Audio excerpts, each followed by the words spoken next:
ইরানের পক্ষ থেকে আমেরিকাকে নতুন করে হুঁশিয়ারি দেয়া হয়েছে। তাতে বলা হয়েছে, আমেরিকা বা ইসরায়েল যদি নতুন করে কোনো রকমের হামলা চালায় তাহলে এবার বড় ধরনের প্রাণহানির ঘটনা ঘটবে। হুমকিটি যথেষ্ট গুরুত্বপূর্ণ। এপাশে লেবানন এবং ইসরায়েলের ভেতরে যে চুক্তি হয়েছে সেই চুক্তি না মানার ঘোষণা দিয়েছে হিজবুল্লাহ।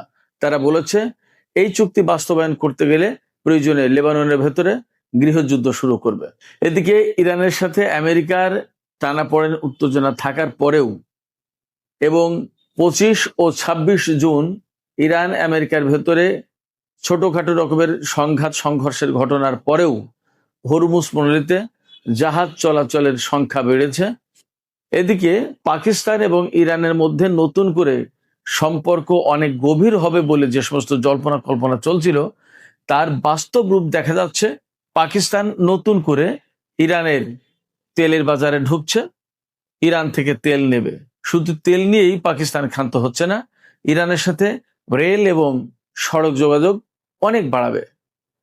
এই যে প্রেক্ষাপট, এতে তেহরানের সাথে ইসলামাবাদের সম্পর্কের ধরন কোন পর্যায়ে যাবে, সামগ্রিকভাবে মধ্যপ্রাচ্যের পরিস্থিতি কোথায় যাচ্ছে, নতুন করে কি আমেরিকা এবং ইরানের ভেতরে বড় ধরনের সংঘাতের আশঙ্কা আছে? তা না হলে কেন ইরানের পক্ষ থেকে নতুন করে এই হুঁশিয়ারি দেয়া হলো? সুপ্রিয় দর্শক, এখনকার ভিডিওতে এই বিষয়গুলো নিয়ে বিস্তারিত আলোচনা করব। আশা করি আপনারা শেষ পর্যন্ত সঙ্গে থাকবেন। আর ভিডিও ভালো লাগলে লাইক, কমেন্ট, শেয়ার করবেন এবং চ্যানেলটি সাবস্ক্রাইব করে সাথেই থাকবেন। দর্শক, চলুন বিস্তারিত আলোচনায় চলে যাই। আমরা সবাই জানি ইরান এবং আমেরিকার মধ্যে নতুন করে সংঘর্ষের ঘটনা ঘটেছে। তারপরেই ইরানের সর্বোচ্চ নেতার নিরাপত্তা বিষয়ক উপদেষ্টা মহসিন রেজাই তিনি বলেছেন আমেরিকা এই সমঝোতা লঙ্ঘন করে গুরুতর অপরাধ করেছে, তার জবাব দেওয়া হয়েছে এবং ভবিষ্যতে ইসরায়েল এবং আমেরিকা যদি কোনো রকমের ইরানের উপরে হামলা চালায় তাহলে তার জবাব হবে ভয়াবহ, তাৎক্ষণিক এবং চূড়ান্ত। তিনি বলেছেন ইরান যে জবাব দেবে তাতে বড় ধরনের প্রাণহানির ঘটনা ঘটবে, একেবারে সরাসরি তিনি বলেছেন। একটু আমরা ব্যাকগ্রাউন্ড থেকে আসি। এই মহসিন রেজাই হচ্ছেন ইরানের সর্বোচ্চ নেতা সাইয়েদ মুজতবা খামেনি, তার সামরিক বিষয়ক উপদেষ্টা। তিনি অর্থাৎ মহসিন রেজাই IRGCর প্রধান কমান্ডার ছিলেন। তিনি প্রধান কমান্ডার ছিলেন যখন ইরান এবং ইরাকের যুদ্ধ চলে 1980 থেকে 88 সাল পর্যন্ত। এইরকম সময়ে তিনি কমান্ডার ছিলেন। ইরানের রাজনীতিতে তার গুরুত্বপূর্ণ অবদান রয়েছে, ভূমিকা রয়েছে এবং তিনি খুব প্রভাবশালী ব্যক্তি, তার কথার মূল্যও আছে। সর্বোচ্চ নেতার সামরিক উপদেষ্টা মানে হচ্ছে সর্বোচ্চ নেতার একেবারে ঘনিষ্ঠ ব্যক্তি। তার এই বক্তব্য মানে সর্বোচ্চ নেতার দপ্তর তার এই বক্তব্যকে গ্রহণ করবে। সেক্ষেত্রে তিনি যে বললেন যে এবার বড় ধরনের প্রাণহানির ঘটনা ঘটবে, এই কথাটা যথেষ্ট তাৎপর্যপূর্ণ, গুরুত্বপূর্ণ। কেন তিনি এই কথা বলছেন আমরা একটা বিষয় খেয়াল করে দেখব। এই যে 40 দিনে যে যুদ্ধটা গেল ইরানের সাথে ইসরায়েল এবং আমেরিকার, বা গত বছরের জুন মাসে যে 12 দিন যুদ্ধ করেছিল ইসরায়েল এবং ইরান এবং শেষ পর্যন্ত তাতে জড়িয়ে গিয়েছিল আমেরিকা, সেই যুদ্ধেও বেসামরিক লোকজনের উপর হামলার সংখ্যা একেবারেই কম। এর প্রধান কারণ ইরান ইসলামের নীতি নৈতিকতা অনুসরণ করে। বেসামরিক লোকজনকে হত্যা করার কোনো সুযোগ ইসলাম দেয় না, যার কারণে ইরান হামলা বা পাল্টা হামলা যাই বলি চালানোর সময় যথেষ্ট খেয়াল করে একেবারে সামরিক লক্ষ্যবস্তুগুলোতেই আঘাত এনেছে। আমরা সবাই দেখেছি মধ্যপ্রাচ্যের যত মার্কিন ঘাঁটি, সেই মার্কিন ঘাঁটি লক্ষ্য করে কিন্তু ইরান বেশিরভাগ সময় আঘাত এনেছে। মার্কিন সামরিক বাহিনীর সদস্যদের উপর কিন্তু তুলনামূলক কম হামলা চালিয়েছে। অনেক ক্ষেত্রে যে সমস্ত হামলা চালিয়েছে সেগুলোর মূল লক্ষ্যটা ছিল যে মার্কিন সেনারা ইরানি হামলার ভয়ে আতঙ্কগ্রস্ত হয়ে এলাকা ছেড়ে চলে যাক। 2019 সালের 20 জুন পারস্য উপসাগরের আকাশ দিয়ে ইরানের আকাশ সীমায় সেই সময়কার আমেরিকার সবচেয়ে আধুনিক ড্রোন, গ্লোবাল হক ড্রোন প্রবেশ করেছিল ইরানের আকাশ সীমায়। করার সাথে সাথেই ইরান সেই ড্রোনটাকে ভূপাতিত করে। এই ড্রোনের পাশেই ছিল আর একটা গোয়েন্দা বিমান, যাতে প্রায় 15 জন বা 14 জন মার্কিন গোয়েন্দা সেনা কর্মকর্তা ছিল। সেই বিমানকে ইরান সিগন্যাল দিয়ে সেন্টকমকে জানিয়েছিল যে তোমাদের বিমান সরাও, তা না হলে ওটাকেও কিন্তু ফেলে দেব। আমরা ড্রোন ফেলে দিয়েছি, বিমানটা ফেলিনি, কারণ সেখানে লোকজন আছে, ড্রোনের লোকজন ছিল না। দেখুন, খেয়াল করুন, শত্রুর বিমান তার আকাশে ঢুকেছে, গ্লোবাল হক ড্রোনটা ভূপাতিত করলো, কিন্তু বিমানটা ভূপাতিত করেনি। এই কারণে যে ক্যাজুয়ালিটি অর্থাৎ প্রাণহানির ঘটনা এড়াতে চেয়েছে ইরান। এই যে ইরান যে 40 দিনের যুদ্ধ করলো, বা আগেই বলেছি যে গত বছরের জুন মাসে 12 দিনের যুদ্ধ করেছিল, তাতে কিন্তু ইসরায়েল এবং আমেরিকার সেনাবাহিনীর বা লোকজনের প্রাণহানির ঘটনা খুবই কম। অনেকেই বলেন যে ভাই, ইরান এত হামলা চালাই, ইসরায়েলি তো মরে না, বা আমেরিকার লোকজন তো মারা যায় না। এর বাস্তব কারণ হচ্ছে ইরান লোক মারার জন্য তো হামলাটা চালায় না। হামলাটা চালাই ওই যে সামরিক সরঞ্জাম আছে যেগুলো দিয়ে ইরানের বিরুদ্ধে হামলা চালাচ্ছে, ওইগুলো ধ্বংস করে দিতে পারলে তো তাদের হাত পা ভেঙে গেল। এই চিন্তা রেখে ইরান যুদ্ধ করে। কিন্তু এবার মহসেন রেজাই বলছেন যে তাদেরও তো ধৈর্যের একটা সীমা আছে। এবার যদি ইসরায়েল এবং আমেরিকা হামলা চালায় তাহলে প্রাণহানির সংখ্যা বাড়বে। তার মানে ইসরায়েল এবং আমেরিকার সেনাবাহিনীর উপরেই এবার হামলা চালাবে। যুদ্ধে সামরিক বাহিনীর উপর হামলা চালানোর এখতিয়ার বা অনুমতি তো ইসলাম দিয়েছে। সেই বিষয়টা এবার ইরানের সামরিক বাহিনী অনুসরণ করবে। সেক্ষেত্রে মহসেন রেজাইর যে বক্তব্য, এই বক্তব্য বিশেষ তাৎপর্যপূর্ণ। এখান থেকে ইসরায়েল এবং আমেরিকার জন্য মেসেজ আছে। তারা কি মেসেজ গ্রহণ করবে আমি জানি না, বাট তাদের জন্য মেসেজ আছে। এদিকে লেবাননের হিজবুল্লাহ ঘোষণা করেছে ইসরায়েল এবং লেবানন সরকারের ভেতরে যে চুক্তি হয়েছে, সেই চুক্তি হিজবুল্লাহ মানবে না। এই চুক্তি হয়েছে মূলত আমেরিকার মধ্যস্থতায়, আমেরিকার রাজধানী ওয়াশিংটন ডিসিতে আলোচনার পর এই চুক্তি হয়েছে। বাট হিজবুল্লাহ বলছে যে লেবাননের সরকার যে চুক্তি করেছে, এই চুক্তি সম্পূর্ণভাবে ইসরায়েলের পক্ষে যায়। কারণ এই চুক্তিতে বলা হয়েছে লেবানন থেকে আংশিক সেনা প্রত্যাহার করবে, আর দক্ষিণ অঞ্চলের যে এলাকায় ইসরায়েলি সেনা আছে সেখানে তারা অবস্থান করতে পারবে।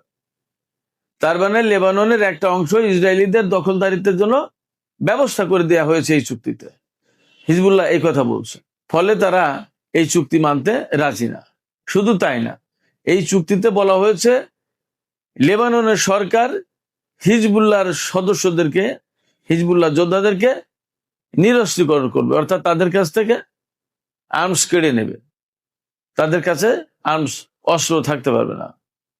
হিজবুল্লাহ এই চুক্তির এই ধারার বিরুদ্ধে একেবারে সরাসরি হুঁশিয়ারি দিয়ে বলেছে, কোনো মতে এই চুক্তি বাস্তবায়ন করতে গেলে হিজবুল্লাহ ডিজার্ম তো হবেই না, অর্থাৎ অস্ত্র তো সমর্পণ করবেই না, বরং দেশে গৃহযুদ্ধ লাগাবে। তাইলে পরিস্থিতি কি হচ্ছে? লেবানন কোন দিকে যাচ্ছে?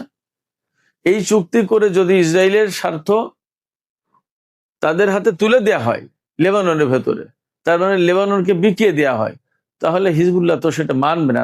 তাদের বক্তব্য অনুযায়ী তারা বলছে, আমরা যেখানে দেশের স্বাধীনতার সার্বভৌমত্ব এবং স্বার্থ রক্ষা করছি, সেখানে চুক্তি করে ইসরায়েলের হাতে তো এই স্বাধীনতার সার্বভৌমত্ব এবং স্বার্থ তুলে দেওয়ার কোনো মানে নেই, এবং এটা হিজবুল্লাহ মানবে না।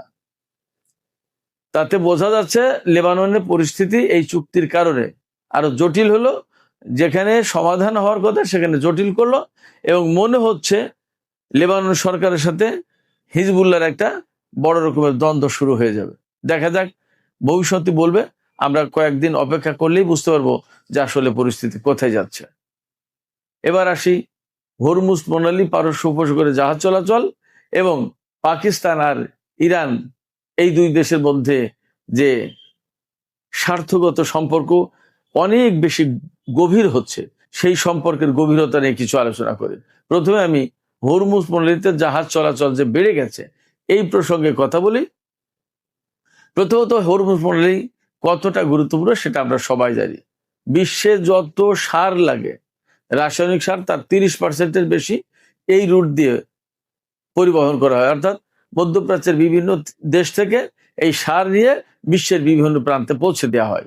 তার মানে জ্বালানি যেমন গুরুত্বপূর্ণ তেমনি সার কৃষির জন্য অনেক বেশি গুরুত্বপূর্ণ। তার মানে খুবই মৌলিক এবং অপরিহার্য গুরুত্বপূর্ণ দুটি উপাদান এই মধ্যপ্রাচ্য এবং হরমুজ প্রণালী দিয়ে পরিবহন করা হয়, এবং বিশ্বের অর্থনীতি এবং খাদ্যের চালিকা শক্তি হিসেবে এই দুটো জিনিস কাজ করে।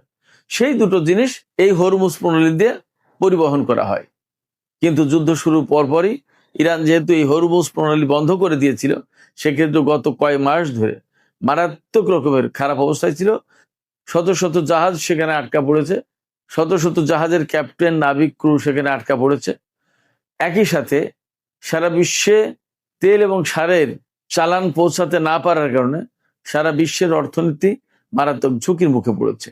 এই অবস্থা থেকে আমেরিকা ইরানের সাথে একটা চুক্তি করে এই পরিস্থিতি সামাল দেওয়ার চেষ্টা করেছে। ইসলামাবাদ সমঝোতা স্মারক নামে যে চুক্তি সই হয়েছে ইরান এবং আমেরিকার মধ্যে, তারপরেই কিন্তু হরমুজ প্রণালী থেকে এই চুক্তির শর্ত মোতাবেক হরমুজ প্রণালী থেকে ইরান তার কন্ট্রোল অনেকটা শিথিল করেছে, আর আমেরিকা তার নৌ অবরোধ তুলে নিয়েছে। হরমুজ প্রণালীতে যদিও আমেরিকার অবরোধ তুলে নেওয়া হয়েছে সেখান থেকে, কিন্তু ইরানের একটা নিয়ন্ত্রণমূলক ব্যবস্থা কার্যকর রয়েছে, যার কারণে একেবারে সবাই ফ্রিলি জাহাজ চালাতে পারছে না। তারপরেও আমরা দেখতে পাচ্ছি কেপলারের তথ্য অনুযায়ী 24 তারিখ অর্থাৎ বৃহস্পতিবার হরমুজ প্রণালী দিয়ে জাহাজ চলাচলের পরিমাণ শতকরা 105 বেড়েছে। আমি সম্ভবত গত পরশুদিনের একটা ভিডিওতে বলেছিলাম, ইরান এবং আমেরিকার মধ্যে সমঝোতা সই হওয়ার পর হরমুজ প্রণালী দিয়ে জাহাজ চলাচল 24 ঘন্টায় 24টা জাহাজ চলেছে, অর্থাৎ প্রতি ঘন্টায় একটা। যুদ্ধ শুরুর আগে 24 ঘন্টায় অন্তত 100 জাহাজ চলাচল করত।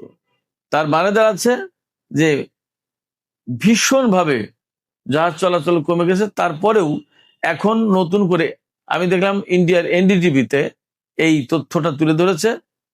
মেরিটাইম ইন্টেলিজেন্স ফার্ম কেপলারের বরাত দিয়ে তাদের প্রতিবেদন উল্লেখ করে এনডিটিভি বলছে যে হরমুজ প্রণালীতে জাহাজ চলাচলের সংখ্যা 105% বেড়েছে।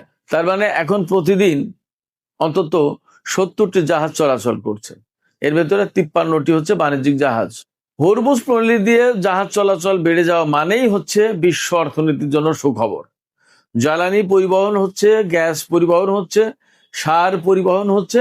তার মানে বিশ্ব অর্থনীতি অর্থাৎ আপনার উৎপাদন, বিপণন এবং কৃষিজ পণ্য উৎপাদনের ক্ষেত্রে এখন স্বস্তির নিঃশ্বাস ফেলতেই পারে বিশ্ববাসী, একথা বলা যাচ্ছে। তবে কিছুটা সংকট অবশ্যই সেখানে আছে। আমেরিকা এবং ইরানের মধ্যে মাঝে মাঝেই যে সংঘর্ষ হচ্ছে, তাতে হরমুজ প্রণালী একেবারেই যে পুরোপুরি খুলে যাচ্ছে বা খুলে গেল সেই নিশ্চয়তা কিন্তু এখনো দেয়া যাচ্ছে না, সেই নিশ্চয়তা এখনো পাওয়া যায়নি।